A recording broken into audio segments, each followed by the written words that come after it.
Les éléments de la crise grecque sont très directement liés au complot des Nord-Américains sur le fait que l'euro était en train de devenir une monnaie de réserve qui pouvait se dresser face au dollar.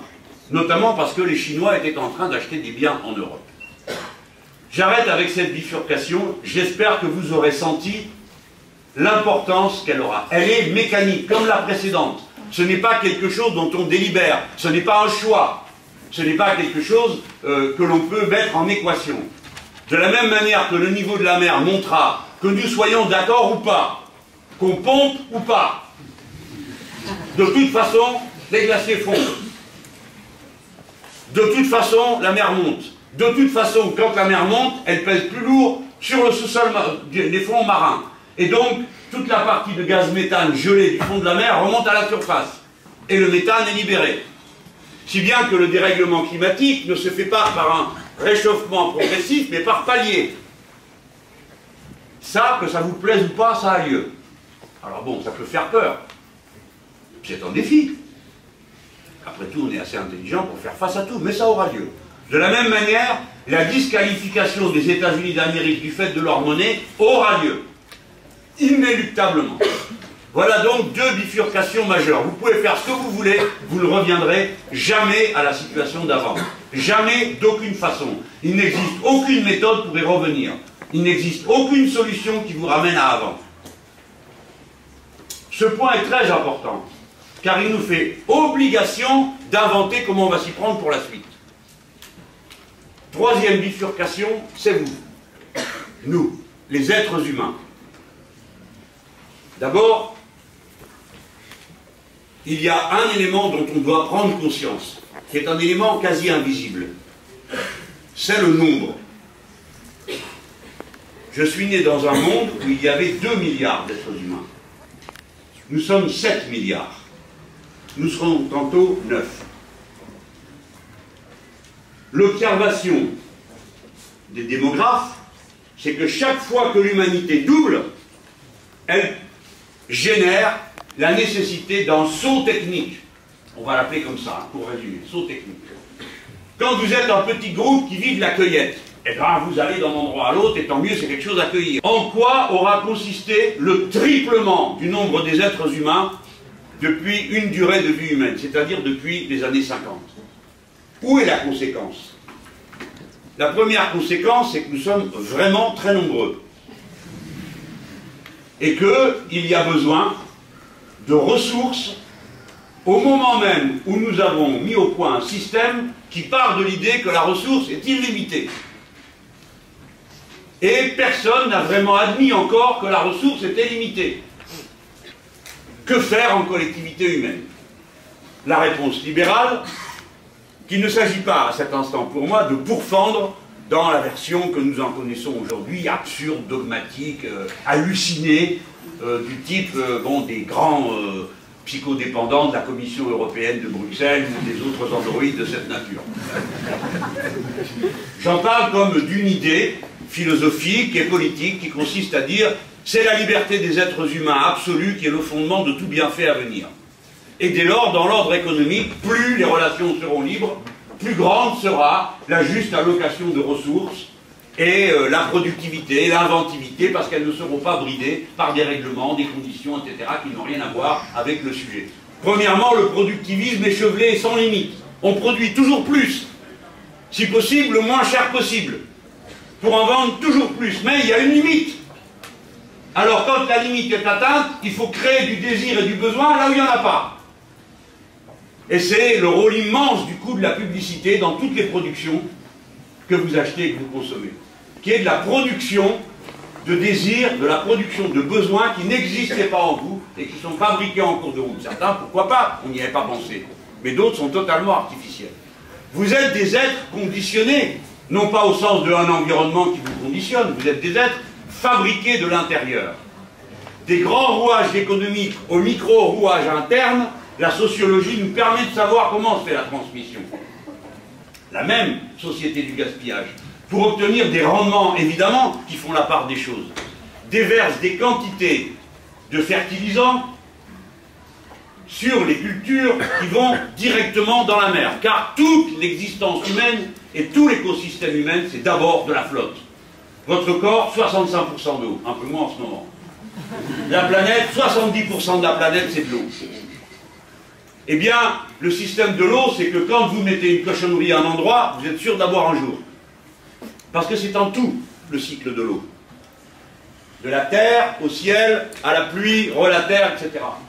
Eh bien, nous en sommes rendus à ce point qu'il y a dorénavant 2 zones nommées blanches où il n'y a plus aucune vie marine, ni en surface, ni au milieu, ni au fond de la mer, qui sont grandes comme un État américain. D'ailleurs, les deux sont en face des États-Unis d'Amérique, l'une dans le golfe du Mexique. Ce sont les 2 premières, ce ne sont pas les 2 dernières, mais ce sont les 2 premières. Ça m'amène au point suivant de cette mutation anthropologique. Que se passe-t-il quand il y a beaucoup d'êtres humains? Eh bien, tout le monde se décale. Et ainsi, parti d'un petit berceau africain, l'humanité a fait le tour et occupé l'Asie, enfin, pareil, il paraît qu'avant on pouvait passer aussi de l'autre côté directement, et la Terre entière a été couverte d'êtres humains. Où va-t-on aller maintenant? Dans les étoiles. C'est commencé. On tâtonne, on cherche. Le système de propulsion n'est pas au point. Ça représente 0 progrès technique, il n'y a pas de saut technologique entre ça et les fusées du Nouvel An chinois. Au début, quand je faisais cette conférence, je disais l'humanité va entrer en mer. Et on a fini par me dire, attends, tu retardes, elle est entrée en mer. Parce qu'il y a déjà les forages offshore, parce qu'il y a déjà les activités industrielles de la pêche, parce qu'il y a déjà la collecte des minéraux qui se trouvent dans la mer. C'est commencé, mais à la capitaliste, c'est-à-dire à la dégueulasse. On prend, on ne s'occupe pas du reste. On ne s'occupe pas des conséquences. Il paraît qu'ils veulent aller faire un forage de pétrole au bout du monde. Comment ça s'appelle? Au bout de la Terre de Feu. Vous voyez où c'est? Quand vous mettez la France, tout son territoire, celui qui est au-dessus de l'eau et celui qui est en dessous, nous sommes la deuxième nation du monde. Nous sommes plus grands que la Chine ou l'Inde, en surface. Ah, il y en a une partie sous l'eau, bien sûr. Mais ça, sous l'eau, il y en a plus d'un qui va y être bientôt. C'est le 2e territoire maritime du monde. Notre responsabilité, je ne parle pas de notre propriété, je parle de notre responsabilité morale, intellectuelle, politique, à l'égard du reste de l'humanité est engagée. Nous devons être, nous, capables, nous, d'entrer en mer proprement. Et en changeant notre manière d'entrer en mer et les activités que nous allons y avoir, culture, fabrication d'énergie, car la mer est une batterie sans fin, aussi longtemps qu'il y aura la Lune, et qu'il y aura le mouvement des marées. Une batterie sans fin, aussi longtemps qu'il y aura des grands fonds, pourquoi n'y en aurait-il plus, et des hauts fonds. C'est-à-dire que des différences de température permettant d'alimenter les mouvements mécaniques entre le haut et le bas, le froid et le chaud, qui se transformeront en énergie électrique. Vous voyez, je ne vous parle pas des éoliennes, ni non plus des panneaux solaires, qui ne sont pas une si bonne idée que ça, compte tenu du fait qu'il faut du silicium pour les fabriquer, que le silicium c'est du sable, et que chaque fois que vous prenez du sable, vous prenez des trous, et le littoral recule. Nous pouvons sortir des énergies carbonées. Nous en avons besoin pour l'alimentation de nos véhicules automobiles, qui reposent sur un principe absurde, le moteur à explosion, qui est celui qui transforme le moins d'énergie de l'explosion en énergie mécanique, à peine le 20%, tandis qu'un moteur électrique transforme 80% ou 90%. Mais si vous faites des voitures électriques, les gens vous font de l'électricité. Et pour l'instant, pour 1 million de bagnoles électriques, ça veut dire une centrale nucléaire. Vous en voulez une de plus, pas moi. Donc il faut se dépêcher de mettre au point d'autres méthodes de fabrication de l'énergie pour répondre aussi à ça. Mais c'est pas seulement ça. Sortir des énergies carbonées. Chaque fois que je dis ça, tout le monde dit oui, oui, bon, allez, passons au suivant, le nucléaire, pour qu'on s'engueule. Non, sortir des énergies carbonées. Alors la plupart des choses qui sont sur vous reposent sur l'énergie carbonée. Parce que c'est avec le pétrole qu'on fait le plastique, etc., etc., etc. Il faut en changer. Nous sommes capables de faire l'équivalent du plastique à partir d'algues. Nous savons le faire. Nous, les Français, il y a les brevets, il y a les entreprises. Nous en produisons 500 malheureuses petites tonnes. Ou là où d'autres déjà comptent par milliers.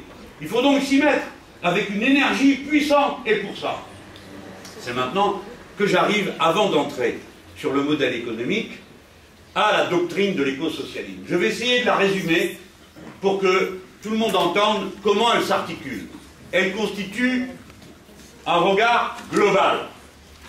C'est-à-dire que vous le dépliez sans fin. Mais il est contenu dans quelques formules, sur lesquelles il faut recueillir l'adhésion.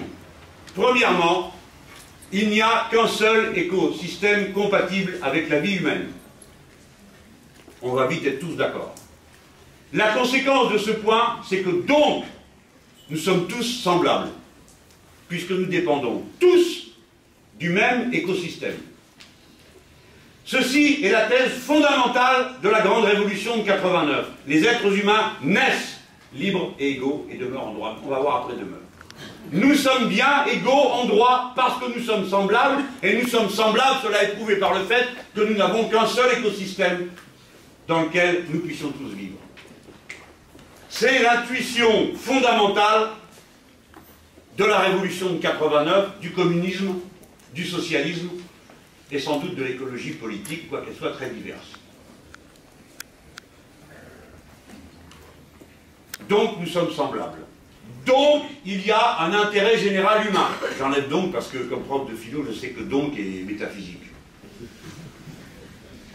Il y a un intérêt général humain. Oui ou non? S'il y a un intérêt général humain, alors il doit s'imposer aux intérêts particuliers. La seule manière qu'il ait de le faire, c'est parce qu'on en a délibéré. Et ça s'appelle la loi. La loi est donc supérieure à l'état spontané du rapport des forces. Elle est une nécessité objective, pas une création idéologique. Nous avons besoin de la loi pour organiser parce que nous sommes semblables, parce qu'il y a un intérêt général humain, et il peut s'imposer aux intérêts particuliers. Pour définir cet intérêt général, de quoi disposons-nous? Nous pourrions dire que nous disposons des vérités révélées par notre créateur, ou comme vous voudrez. Le problème, c'est que tout le monde n'est pas d'accord sur le sujet, ni sur les injonctions. Par conséquent, mettons cette question de côté, et nous devons la laisser au secret du cœur et de la conviction personnelle. Nous n'avons qu'une chose à faire, c'est essayer de trouver nous-mêmes, à la lumière de ce qu'on voudra, quel peut être l'intérêt général humain. Il faut donc délibérer. Et pour qu'une délibération soit effective, il y faut au moins deux conditions. La première, c'est qu'elle soit contradictoire. On ne délibère pas si tout le monde est d'accord sur tout. C'est donc bien la conflictualité, l'opposition, la divergence qui crée l'intelligence, et non pas le consensus, l'idée qui s'impose à tous, et on est tous d'accord avant d'avoir discuté. Par conséquent, la divergence est le cœur de la démocratie. Il n'y a pas de démocratie quand il n'y a pas de divergence possible. Et il faut regarder comme suspect tout point de vue qui prétend ne comporter aucune alternative. Parce qu'il est forcément erroné. On ne va pas faire un cours d'épistémologie, mais si vous le demandiez à vos profs, ils vous feraient la démonstration qu'en science on dit qu'une thèse n'est vraie que si on peut prouver son contraire. La démocratie n'est donc pas pour les révolutionnaires de notre temps une concession qu'on ferait à l'adversaire bourgeois parce que bon, il faut bien faire ça pour la Ligue des droits de l'homme et la CIA. Non, c'est une nécessité pour la définition de l'intérêt général. C'est consubstantiel à la doctrine révolutionnaire. Ensuite, pour que la délibération soit effective, il faut non seulement qu'il y ait plusieurs points de vue, mais il faut que ceux qui délibèrent soient libres. La démocratie, on en respecte la règle, pas la délibération. Je veux dire, 51 a décidé d'une règle, je m'y soumets, j'accepte la règle, mais je garde le droit de la contester et de dire je ne suis d'accord avec rien de ce que vous êtes en train de faire, je l'accepte, je m'y soumets. La social-démocratie est un résultat de l'histoire. Elle a été portée par l'émergence de la classe ouvrière comme classe décisive dans la société, comportant des caractéristiques qui ne s'étaient jamais vues. Jamais les gens n'avaient été aussi solidaires dans le process de production, jamais ils n'avaient autant dépendu les uns des autres, jamais on n'avait aperçu la possibilité de procéder à des productions de masse dans des quantités pareilles. Et la social-démocratie est le résultat de cette histoire. Soit le parti a créé le syndicat, soit le syndicat a créé le parti. C'est ce qui s'est passé dans toute l'Europe, sauf en Europe, en France. Pour une raison, c'est que nous avons fait la grande révolution de 1789 et que lorsque le premier mouvement ouvrier est né syndical, il s'est immédiatement coupé de sa représentation politique en 1905 au congrès de la CGT, la charte d'Amiens. Je mets les Français de côté. Je reste sur le logiciel de base de la social-démocratie. Que dit-elle? Maintenant, pas toujours. Autrefois, elle ne disait pas ça. Elle dit « La révolution est inutile. Son coût est supérieur à ses avantages. Il faut donc modifier la répartition de la richesse, car oui, c'est la répartition de la richesse qui est la question clé du fonctionnement des sociétés. Comment va-t-on la modifier? Par des réformes successives. C'est-à-dire que nous allons prendre sur les fruits de la croissance, nous allons les répartir différemment, de manière à corriger l'inégalité de départ. Double erreur. Erreur stratégique. Je la mets de côté, quoique je l'évoque en un mot. Si vous ne touchez pas à la répartition initiale, vous ne touchez pas au rapport de force initial. Et par conséquent, ceux que vous comptez dépouiller en cours de route ne se laisseront pas faire. Mais enfin, bon, admettons. Mais surtout, l'illusion est dans la deuxième partie. Si nous allons corriger les inégalités et nous avancer vers la société de justice et d'égalité par le développement de la croissance, ça suppose une croissance infinie dans un monde qui, lui, ne l'est pas. Par conséquent, c'est au cœur même de l'organisation, de l'architecture de la pensée social-démocrate qu'est la faillite. J'oublie à cet instant tout le reste, les capitulations de détail, le blairisme, le schröderisme, le valsisme, tout ce que vous voulez, qui sont des formes dégénérées, de photocopies mal faites l'un de l'autre, jusqu'au point qu'on ne sait même plus ce qui est écrit sur la feuille. Et en matière génétique, vous n'êtes pas loin de la mort à ce moment-là, vous le savez bien. Donc vous avez vu, je laisse l'épisodique, je laisse l'événementiel de côté. Je m'en tiens à l'organisation. Je pourrais vous dire des horreurs sur les libéraux aussi, sur leur cupidité, sur le système absolument horrible de prédation qu'ils ont créé, sur les voyous et les voleurs qui pullulent entre les agents de notation, les grands banquiers et tout ça. Bon, tous, surtout vous, les plus jeunes, retrouvez le goût du futur, la passion du futur, du fait qu'on va inventer, changer, transformer, que la vie va être meilleure après, et pas ce truc où on est là, la tête rentrée dans les épaules, en se demandant qu'est-ce qui ne va pas aller demain, en plus de tout ce qui ne va déjà pas aujourd'hui. Parce qu'on a un monde radicalement neuf à construire. Alors j'ai exposé la doctrine de l'écosocialisme, j'ai essayé d'en montrer les prémices, et maintenant je dois vous en indiquer le moyen. L'écosocialisme n'est pas une doctrine réformiste. C'est-à-dire qu'il n'est pas possible, par une délibération collective apaisée, de dire, eh bien, puisqu'on y a réfléchi, après tout, on s'aperçoit que tout ça, ça ne marche pas, donc nous allons passer à l'écosocialisme, et nous allons passer à son instrument numéro 1, la planification écologique, c'est-à-dire planifier le développement pour le futur de l'activité humaine. Planifier, c'est la première reconquête qui doit être faite dans la politique de l'écosocialisme. C'est la réappropriation d'une matière invisible qui s'appelle le temps. Le temps long a été confisqué par le temps court, parce que le temps court est le temps des dominants. Le temps n'est pas un arrière-plan. Le temps est une production de l'univers matériel. Et en ce qui nous concerne dans le domaine social, le temps est une production de l'univers social.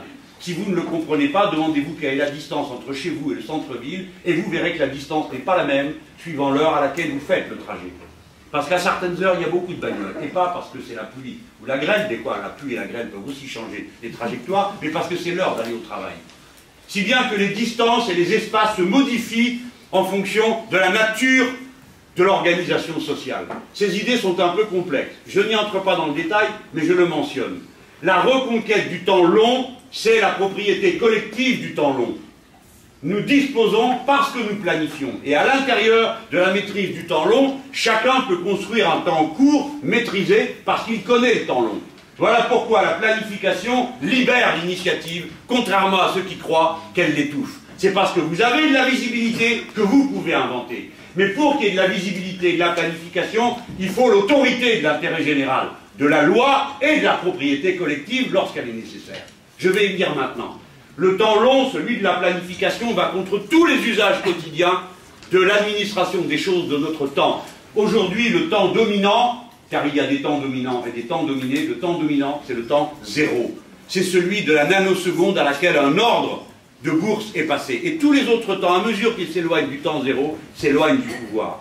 Savez-vous que les ordinateurs de la Société Générale et du Crédit Agricole ont été transférés à Londres pour gagner le temps de la transmission électronique entre Paris et Londres, de manière à passer plus vite les ordres? Il n'y a plus aucun être humain à l'endroit où sont pris des dizaines de milliers d'ordres d'achat et de vente boursiers, sans aucun rapport avec aucune autre réalité matérielle que l'évolution, la fluctuation de l'onde des achats et ventes.